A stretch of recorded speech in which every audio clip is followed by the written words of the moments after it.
네, 역대하 말씀 이어서 31장부터서 말씀을 함께 나누도록 하겠습니다. 31장은 종교 개혁입니다. 히스기야의 종교 개혁에 대해서 기록하고 있거든요. 히스기야가 왕이 돼가지고 선정을 베풀게 되는데 그 중에 가장 대표적인 것이 종교 개혁입니다. 히스기야 이꼬르 종교 개혁이라고 해야 되겠죠. 종교 개혁인데 이 개혁은 회복 그리고 회복을 통한 부흥 이것이 개혁입니다. 우리가 막 개혁 그러는데 뭐 급진적으로 막 생각하는 것이 아니고 이 개혁은 어떤 의미가 있냐면 첫 번째는 회복이에요. 이전의 상태로 돌아가는 것이죠. 그리고 그 회복에서 머무르지 않고 점점점 성장하죠. 그게 부흥입니다. 부흥. 이 부흥이라는 것은 우리가 먼저는 개인의 회복이 중요하죠. 개인이 회복되면 이제 성령이 하나 되게 하시면 힘써 지키게 되고 성령이 하나 되게 하시면 힘써 지키게 되면 어떻게 됩니까? 그것이 이제는 성장이 되고 성장을 거듭할수록 부흥이 돼요. 개인의 심령 가운데 부흥의 역사가 이루어지고 또 소그룹, 대그룹 가운데 부흥의 역사가 이루어지는 거죠.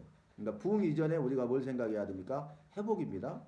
그리고 회복과 부흥을 어우러서 한 단어로 말하면 개혁. 그러니까 히스기야가 왕이 되어서 종교 개혁을 했다. 그 말은 무슨 의미가 있겠습니까? 여호와 신앙을 회복시킨 거예요. 그러니까 바알 숭배, 우상 숭배로부터 여호와의 종교, 여호와의 신앙으로 다시 돌아간 거죠. 회복된 것을 말해요. 그래서 그 회복을 통해서 점점 부흥을 향해서 나아가게 되는 것이 개혁이죠. 그래서 그러한 일을 했다라고 이렇게 이해하시면 되겠습니다. 그래서 회복이란 단어가 굉장히 중요하거든요. 제가 한 문장 요약했는데 복귀해 볼까 혹시 기억나십니까? 구원은 회복이다 그랬잖아요. 이게 굉장히 중요하거든요. 구원이란 말은 어려운 게 아니에요. 가장 핵심이 회복입니다. 그러니까 죄 짓기 이전의 상태로 돌아가는 것 이게 회복이잖아요. 이게 구원이에요. 그러니까 죄와 사망으로부터 구원이잖아요. 그러면 첫 번째 만들었을 때 죄도 없었고 죽음도 없었잖아요. 죄와 사망이 있기 전의 상태로 돌아가는 게 회복이잖아요. 그게 구원이라고요. 그러니까 이게 굉장히 여러분 중요하다겠는데 이건 여러분 짧으니까 꼭 머릿속에 남겨놓으셔야 돼요. 왜냐하면 구약뿐만 아니라 신약 말씀까지 이렇게 나눌 때에 이게 계속 거기에 살이 붙습니다. 살을 붙여요. 그래서 이제 신구약 성경 전체를 보게 되는 눈이 열리게 되고요. 그 다음에 우리가 1단계가 뭐 창세기부터 요한계시록까지 1단계 끝나고 그 다음에 또 창세기부터 요한계시록까지 2단계, 3단계, 4단계까지 있는데 그 모든 총 과정 가운데 계속 살을 붙여서 복귀할 거예요. 그래서 구원은 회복이다. 그래 그럴듯하다. 근데 너무 짧은데 뭐 이게 핵심일까? 이렇게 생각할 수도 있어요. 근데 그렇지 않아요, 여러분. 굉장히 중요한 것이다. 라는 것을 말했죠. 그래서 심령의 회복이 뭐예요? 구원이에요.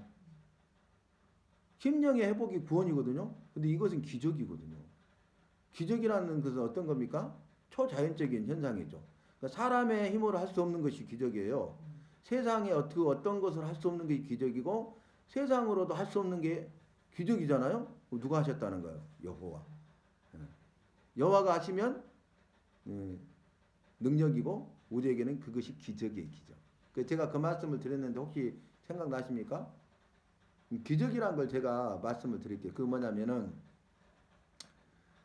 개미 두 마리가 친구 개미가 이렇게 길을 가고 있었어요. 나란히. 그런데 내가 보고 있다가 개미 한 마리를 손으로 집었어 이렇게. 그러면 친구가 사라진 거예요. 근데 또 들린 개미는 붕 뜬 느낌인데 어디 있는지 모르는 거예요. 그잖아요. 이해할 수 없죠. 그런데 막 찾다가 못 찾고 이제 길을 가고 있는데 그 친구 개미 옆에다 내려놨어. 그럼 기적이 일어난 거죠. 너 어떻게 된 거야? 그러잖아요. 그런데 사람이 개미 한 마리 들였다가 내려오는 것은 아무것도 아니잖아요. 그죠? 이게 여호와가 능력으로 일하신 거죠. 능력. 여호와의 능력이에요. 그러면 우리에게는 우리 편에서는 기적이 이루어지는 것이다. 그렇게 말씀드릴 수가 있겠습니다. 그러면 여러분 히스기야가 종교 개혁을 했는데 회복과 부흥의 역사까지 갔단 말이에요. 그러면 여러분 이 회복을 위해서는 여호와 신앙으로 회복이라 그랬는데 그 회복에 가장 중요한 게 뭔지 아십니까? 말씀이에요, 말씀. 말씀. 그러니까 지난번에 말씀 기억나세요? 지난 시간에 지난주에 무슨 말씀 기억나냐면 우리가 그랬잖아요. 말씀을 가르쳤잖아요. 그리고 성을 다니면서 말씀을 가르치도록 했잖아요. 그 말씀 부흥이요 중요한 거예요. 말씀 회복이 부흥의 역사로 가는 것이죠. 그래서 말씀의 회복이 중요하고 우리가 말씀으로 돌아가자 그래야 되거든요. 그래서 종교 개혁자들의 슬로건 중에 가장 핵심이 뭡니까? 오직 성경이에요. 오직 말씀이라는 거, 오직 말씀. 그래서 오직 믿음, 오직 은혜, 뭐 이렇게 나가지 않습니까? 오직 성경. 그 성경에서는 오직 예수를 말하고 있죠. 오직 예수. 예수님 외에는 보이지 아니하였다. 모세와 엘리야가 함께 보였잖아요. 근데 예수만 남았잖아요. 예수님만 그곳에 있었잖아요. 그래서 오직 예수 그 이야기를 합니다만은 그래서 말씀이 회복이고 말씀이 붕이다 라는 것을 성경은 증거하고 있습니다. 그래서 31장은 종교개혁인데 히스기야가 제사장과 레인 조직 회복과 11조 제도를 정비했어요. 그러니까 여기 회복이라는 단어를 제가 넣었죠. 이해되신가요? 그냥 아무 의미 없이 그냥 요약한 게 아니고 다 이런 그 연결고리가 있어요. 그래서 제사장들을 회복시키고 레인의 조직을 회복시켰다는 것은 이전의 상태로 돌아갔다는 것이니까 이 회복시키기 이전에 그러니까 히스기야가 일을 하기 이전에는 어떻게 됐어요? 제사장 제도와 레인의 조직이 무너져 버렸다는 거예요.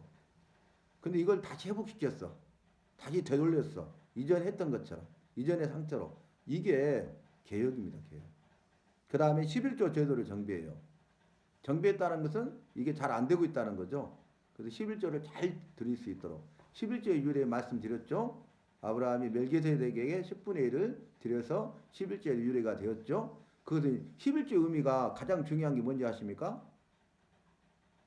이 모든 것이 다 여호와의 것이다라는 거예요. 첫 번째, 자, 이 모든 것이 다 여호와의 것이다. 그 신앙 고백이에요. 그 다음에 두 번째, 여호와께서 우리에게 주신 것에 대해서 감사함으로 드리는 믿음의 고백이에요. 믿음의 고백. 그러니까 10분의 1을 여호와께 드리는데 10분의 9도 여호와의 것이에요. 그죠? 그래서 10분의 1이 여호와의 것입니다. 이뿐만 아니라 나머지 10분의 9도 여호와의 것이라는 믿음의 고백이에요. 신앙 고백. 제가 말했던 그 두 번째 내용이 굉장히 중요합니다. 우리는 11조 드리면 나머지는 내 것이잖아. 착각이죠. 11조 드리면 나머지는 내 것이야. 그러니까 10분의 9는 10의 9조는 내가 마음대로 써. 그죠? 근데 10의 10이 다 누구 거예요? 여호와 것인데 여호와께서 나에게 은혜로 주셨어요. 그래서 그 이 모든 것이 여호와의 것이라는 신앙 고백으로 10분의 1을 드리는 거예요. 그리고 10분의 9도 그렇게 써야 돼요. 세상 사람들과 똑같이 써서는 안 되겠죠. 그래서 제가 대학 다닐 때 신입생으로 딱 들어갔는데요. 그때 4학년 졸업반인데 이종대 어디서 사신가 모르겠어. 종대형이 종대형 이종대. 근데 아니 현대에 들어갔어요. 그때 당시 큰 기업이잖아요. 근데 아니 근면 검소 전략이에요. 이분이. 그래서 왜 그러냐 그랬더니 10의 2조 드리려고.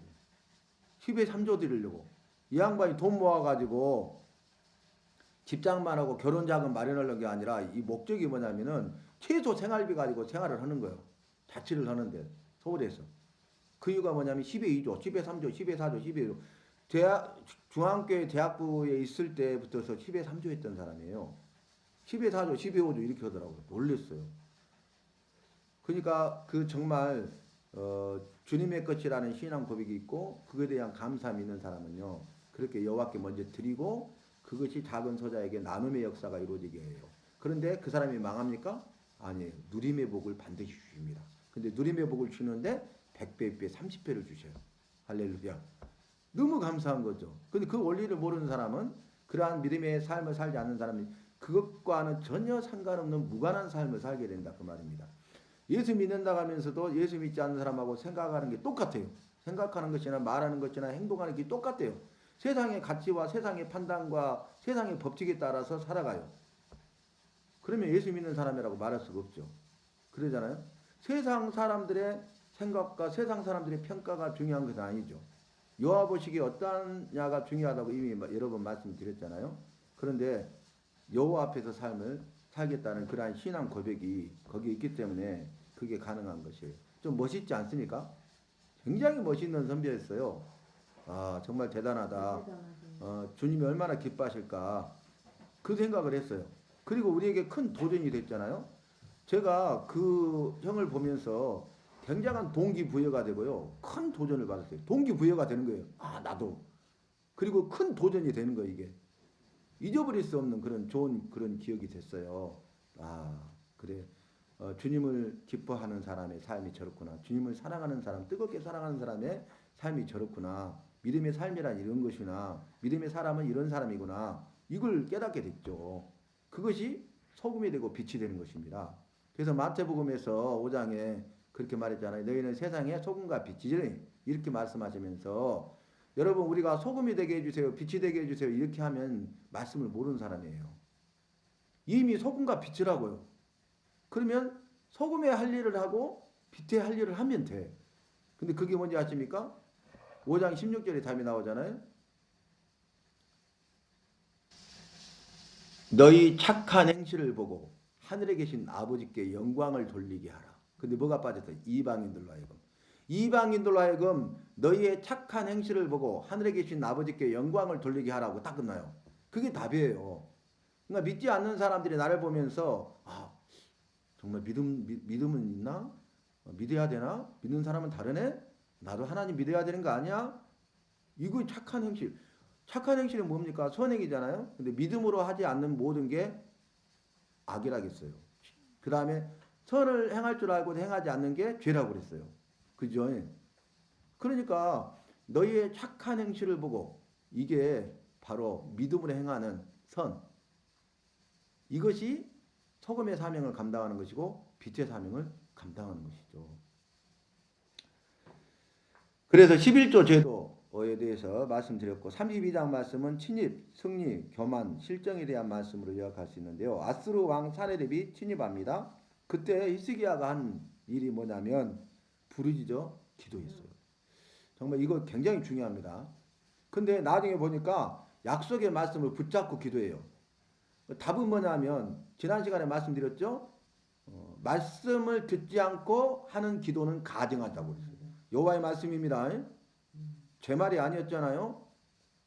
우리가 이걸 너무나 모르는 거예요. 그러니까 말씀에 약속이 없는데 말씀을 붙잡지 않고 기도하는 거예요. 막 기도하는 데만 열심을 내는 거야. 막 기도 훈련, 기도 특공대, 새벽기도, 철야기도, 산상기도, 뭐 금식기도 해도 여호와가 뭐라고요? 가증하다 이렇게 하신다고요. 야고보서 말씀 다시 한번 복귀해 볼까요? 구하여도 얻지 못함은 정욕으로 쓰려고 잘못 구함이니라 그랬다고요. 그 우리가 헛일하고 있는 거 헛일, 헛수고하고 있는 거야. 그런데 우리 만족은 있죠. 그죠? 그리고 기도 응답할 것일 거라는 그런 기대감이 있잖아요. 근데 그것은 내 착각일 뿐이에요. 그러니까 말씀을 듣지 않고 하는 기도는 가증하니라. 여러분 가증이라는 단어가 얼마나 무서운가를 말씀드렸잖아요. 죄 중에 죄. 가증이에요. 가증. 그러니까 여호와께서 가장 미워하시고 싫어하시는 죄가 우상 숭배와 성적 타락인데 우상 숭배와 성적 타락은 가증하다고 그랬어요. 왜 아말렉을 진멸하라 그랬습니까? 죄가 가득 차고 넘쳐버렸잖아요. 관영해 버렸잖아요. 그리고 그들은 가증한 자들이에요. 그러니까 진멸하라고 했어요. 여호와는 자비로우신 분이고 인자와 긍휼이 많으신 분이잖아요. 근데 그 끝까지 해결치 않는 자에게는 심판하신 거예요. 무자비한 게 아니. 말씀하셨는데 끝까지 듣지 않고 해결치 않는 그들에 대해서 말씀하신 대로 약속하신 대로 그 말씀의 약속을 이루셔서 죄에 대한 심판으로 징계하신 거예요. 그래서 우리가 그 원리들을 잘 알아야 되는 것입니다. 그래서 저와 여러분도 어떻게 해야 되겠습니까? 어려움과 고난과 환난과 핍박 가운데 있을 때 기도해야 되는데 부르짖어 기도하시기 바랍니다. 그 앞에 단어가 뭐냐면 말씀의 약속을 붙잡고 부르짖어 기도하겠습니다. 이게 전제가 되고 있어. 말씀의 약속은. 아시겠죠? 한 문장 요약을 하면 말씀의 약속을 붙잡고 부르짖어 기도하겠습니다. 이게 이제 우리가 적용점이 되는 것이죠. 그럼 내게 주신 말씀이 있어야 되잖아요. 내게 주신 약속의 말씀이 있어야 되잖아요. 그래야 약속의 말씀 붙들고 기도하고 기도하면 주님께서 응답하시되 범사의 기한과 때를 정하셨고 때가 되면 이루시고 이 세상에 있는 모든 것을 때를 따라 아름답게 하셨다. 할렐루야. 그러니까 주님의 때에 이루시는 게 가장 아름다운 거예요. 가장 좋은 것이에요. 가장 선한 것이에요. 그러니까 우리는 뭐 해야 돼요? 약속의 말씀 붙들고 부르짖어 기도했으면 주님 이루실 때까지 믿음으로 인내해야 돼. 그래서 3기 하자겠죠. 여러분 생각나세요? 기도하고 기대하고 기다리자. 기도해야 돼. 기대해야 돼요. 그리고 기다려야 돼요. 이거 여러분 짧은데 기억하셔야 돼요. 이것도 굉장히 중요한 살이 붙습니다. 이 부분들. 그래서 기도해야 돼. 약속의 말씀 기도했어. 그러면 기대해야 돼. 주님이 이루실 일에 대해서. 그 다음에 주님이 이루실 때까지 우리가 믿음으로 인내하면서 기다려야 돼. 그러면 3기, 기기기, 기도, 기대, 기다림 하면 기기기, 3기잖아요. 3개니까. 그래서 3기 하면 반드시 놀라운 역사가 이루어지는 걸 볼 수 있어요. 그래서 우리가 기도한다. 믿음으로 기도하는 거죠. 그죠? 그 다음에 두 번째 기대한다. 크게 믿는 거죠. 세 번째 그러면 그 믿음대로 되리라 이루신단 말이에요. 다시 한번 복귀하고 갑시다. 자, 믿음대로 되리라, 믿음대로 되리라. 두 가지가 나오죠. 믿음, 믿은, 금은 할 때, 은. 그러면 자, 믿음대로 되리라 그 말은 뭐냐면 믿으면 되고 안 믿으면 안 된다는 거야. 그러니까 첫 번째 봐라, 믿으라는 거죠. 그 말씀은. 두 번째 믿은 대로 되리라는 뭐냐면은 양을 정해놨어. 크게 믿으면 크게 되고 적게 믿으면 적게 이루어진다는 거예요. 그러니까 네가 믿어? 그러면 크게 믿으라는 거예요. 크게 믿으시기 바랍니다. 큰 믿음을 가져야 돼요. 히브리서 11장 말씀은 믿음으로 전부 다 수식어가 그거죠. 먼저 전제 믿음으로 아브라함은 딱 이렇게 나오잖아요. 그래서 이들을 뭐라고 하냐면 이들은 세상이 감당치 못할 자로다. 그랬어요. 왜 세상이 감당치 못했을까요? 믿음으로 행했거든요. 믿었거든요. 크게 믿었거든요. 주님이 이루실 때까지 기다렸거든요. 3기 한 거죠. 보세요. 믿었어요. 크게 믿었어요. 그랬더니 그래 내가 내 믿음대로 해주마 합니다. 믿음대로 되리라. 믿음대로 되리라. 내 소원대로 되리라. 이렇게 이루신단 말이에요. 그래서 3기가 너무너무 중요합니다. 그래서 이걸 알고 기도하는 것과 그렇지 않는 것은 천지 차이다. 아시겠죠? 그래서 기도를 많이 하는 것 중요한 것 아니에요. 중언부언한 기도가 뭔지 아십니까? 약속의 말씀이 없어. 그런데 똑같은 말을 되풀이해. 이게 중언부언한 기도예요. 성경에서 말하는. 핵심이 없어요. 약속의 말씀도 없고 기도 제목도 없어요. 근데 그것을 똑같은 말을 반복해. 중언부언이 중언부언. 성경에서는 중언부언이라고 했잖아요. 근데 중언부언 이꼬르 주문입니다. 주문. 주술을 행하는 자들이 주문해 오죠. 불교도 그 똑같은 말 반복하잖아요. 그게 주문이에요, 주문. 그 기도 아닙니다. 그러니까 중언부언한 기도는 기도가 아니에요.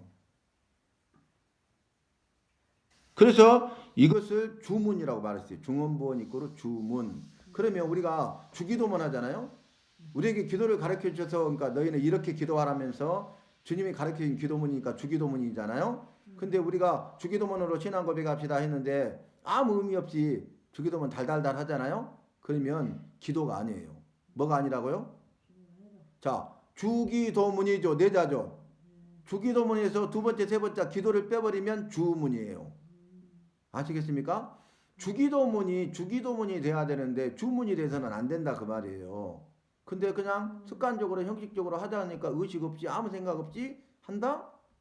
달달달 외워서 한다? 그것은 주기도문이 아니라 주문이 된다는 거예요. 여러분 그걸 잘 알아야 돼요. 이런 식으로 우리가 예를 들어서 앞으로 뭐 기도 단어가 나갖고 이걸 좀 시간이 여유가 있어서 충분히 나눌 시간이 있으면 이렇게 짧게 제가 살을 붙여서 얼마든지 기도에 대해서 함께 나눌 수 있다고 말이에요. 그게 이제 2단계 가면 그렇게 할 거예요. 아시겠죠? 그러니까 여러분 꼭 그런 부분을 가지고 기도해 주시길 바랍니다. 그 열심을 내 주시길 바랍니다. 정말 이 시간이 귀하고 복된 시간이라니까요. 우리 일생에 있어서 없어서는 안 될 가장 귀하고 복된 시간이 되게 하실 줄로 믿습니다. 믿음대로 되리라. 그 다음에 중병을 고침받았죠. 지난 시간에 말씀드렸어요. 그런데 교만해가지고 자 은혜를 보답지 않음으로 진노가 임하게 되었더니 회개하니 성전에는 임하지 않음. 그렇게 나왔고요. 그 다음에 실정 바벨론 방백들이 이제 병문안 왔잖아요. 그러니까 그들에게 자기를 자랑하기 위해서 궁기구와 내탄 걸 보여줘요. 나중에 바벨론이 유다를 멸망시키고 그걸 다 가져갑니다. 어리석은 거죠. 그러니까 교만하잖아요. 교만 이꼬르 어리석음이에요. 잠언 말씀을 보면요.